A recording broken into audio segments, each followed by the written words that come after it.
Bonjour, nous sommes en novembre, les températures baissent. Ça veut dire qu'on doit s'habiller un peu plus chaudement le matin. Mais pour les fans de barbecue que nous sommes, ça veut surtout dire qu'on va pouvoir attaquer la saison du fumage à froid. Et pour commencer cette saison, je vais vous montrer comment faire le saumon fumé. C'est un plat que tout le monde a sur sa table de fête. Vous allez voir que c'est très simple à réaliser et que vous pouvez le faire dans un barbecue type kettle, c'est-à-dire fermé. Alors, pour faire le saumon fumé, on va commencer par un filet de saumon. Donc, un filet où on vérifie qu'on a bien enlevé toutes les arêtes. Donc, s'il faut, vous utilisez une pince spéciale pour ça ou une pince à épiler. Ensuite, un mélange de sel et de cassonade. Donc, moi, la bonne dose pour l'instant après mes tests, c'est 4% de la masse de votre filet. Donc, 4% de cette masse en sel et 2% en cassonade. Ensuite, donc une poche pour la mise sous vide avec une machine sous vide. Comme vous voyez, là, c'est le modèle tout simple qui est vendu par Lidl, qui est franchement très pratique et qui fait bien le job. Ensuite, pour le fumage, un serpentin. Alors moi, j'utilise comme ça le labyrinthe plutôt. Souvent, c'est conseillé quand même de prendre ce labyrinthe plutôt que les serpentins. Voilà, il n'y a pas de zone de contact et donc le consumage est meilleur. Et ensuite, de la sûre. Donc moi là c'est de la sûre de hêtre, mais après vous pouvez jouer sur d'autres saveurs. Alors, une fois qu'on a fait ce mélange, donc comme je vous rappelle, 4% de masse en sel et 2% en cassonade. On va répartir tout ça sur son saumon. Alors faire attention, parce que ici vous voyez que la chair est bien plus épaisse qu'ici. Donc essayez d'en mettre un peu plus, sinon cette partie sera trop salée. Donc souvent ce que je fais, c'est que je répartis tout à l'avant, vous voyez, avec un tout petit peu à l'arrière. Et après, simplement avec la main, on va ramener vers l'arrière, mais en faisant attention à pas trop en ramener. Voilà, parce que au début, les premières fois, je me suis un peu loupé. Et du coup, l'arrière est vraiment immangeable. Donc voilà, salaison beaucoup plus fine à l'arrière.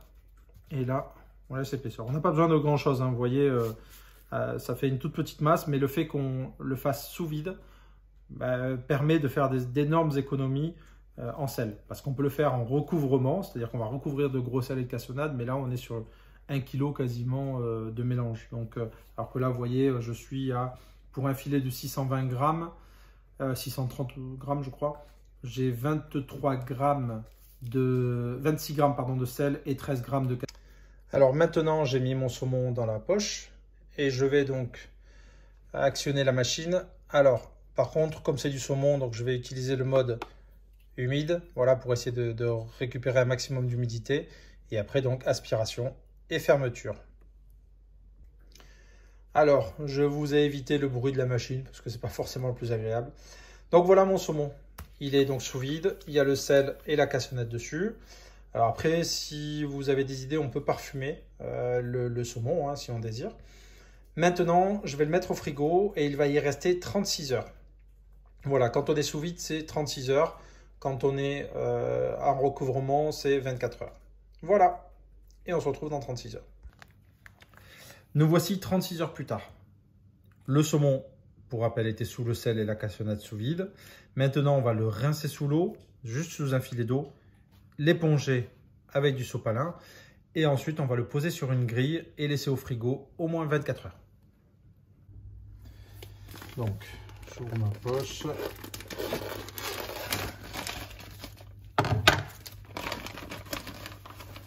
Je sors le saumon et là je vous dis donc un tout petit filet d'eau froide, c'est vraiment histoire d'enlever le surplus de sel. Hop là, voilà, on frotte légèrement.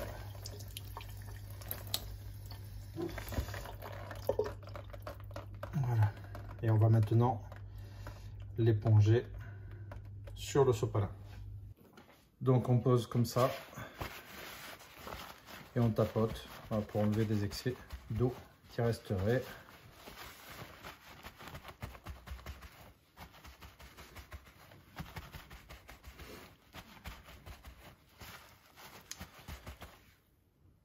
Et maintenant, on va le poser sur une grille de four et laisser au frigo au minimum 24 heures.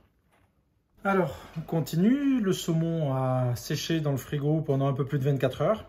Maintenant, donc, on va remplir le serpentin qui va nous permettre de faire un fumage tranquille toute la nuit. Donc, j'ai pris j'ai rempli mon bol, donc il y a environ 130 grammes de sciure de hêtre. Vous pouvez essayer d'autres essences, hein. Alors vous voyez, c'est sac générique, hein, comme je vous ai montré au départ. J'ai acheté chez Planète Barbecue à Mérignac, autour de Bordeaux. Mais voilà, donc sciure de hêtre, vous pouvez essayer d'autres choses. Donc je l'ai passé 30 secondes au micro-ondes pour enlever l'humidité qui pourrait rester. Et j'utilise donc le bol, le serpentin et une assiette. Vous allez voir, parce que quand on verse, donc il faut y aller franco pour que ça tienne bien. Voilà. Hop là, je remplis les différentes parties. Surtout le départ. Voilà. Donc ensuite, je passe délicatement le doigt. Je tasse pas trop. J'appuie juste pour faire le bord. Mais je tasse pas trop. Hop là.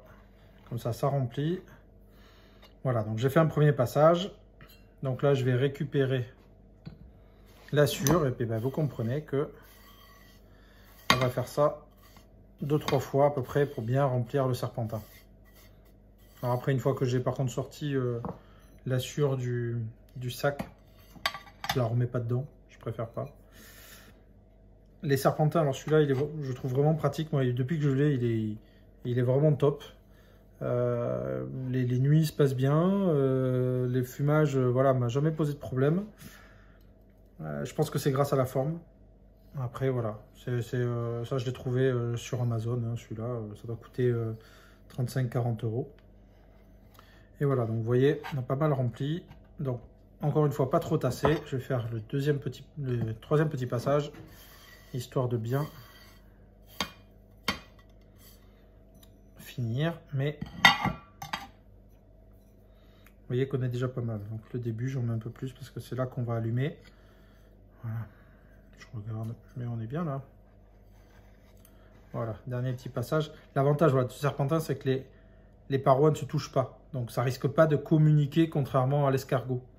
Voilà, ça c'est ce que j'apprécie sur ce type de produit. Voilà, donc vous voyez 130 grammes, ça fait parfaitement le job. Et j'en ai pas trop perdu ou mis à côté. Voilà, donc maintenant, je vais l'emmener dans le barbecue, l'allumer et poser le saumon sur la grille ensuite.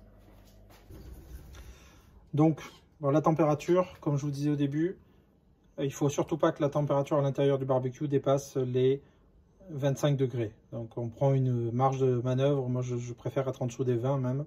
Donc là, maintenant, les nuits, on est tranquille. On est autour des 15, voire on descend bien plus bas.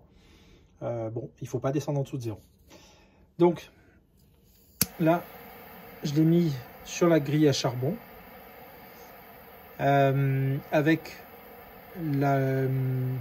le cendrier en bas, l'ouverture, l'entrée d'air ouverte à fond. Hein. Moi, en général, c'est ce que je fais, ouvert en bas à fond, ouvert en haut à fond. Ça me fait un fumage très régulier et je tiens largement les 12 heures, voire même ça ne consomme pas toute la sciure en 12 heures. Donc voilà, et là, le plus pratique, c'est ça, c'est le chalumeau. Hein. Le chalumeau, on va le prendre pendant, allez, je dirais 30 secondes à peu près pour bien allumer, vous voyez, faire une belle incandescence. Et puis après, je vais arrêter, voilà, et puis poser ma grille et mon saumon. Donc voilà, le saumon, ben, c'est parti pour une petite nuit tranquille sur la grille. Et je le retrouve demain matin en pleine forme. Alors voilà, c'est le matin et vous voyez, ça fume encore tranquillement. On va regarder comment il se porte. Hop là.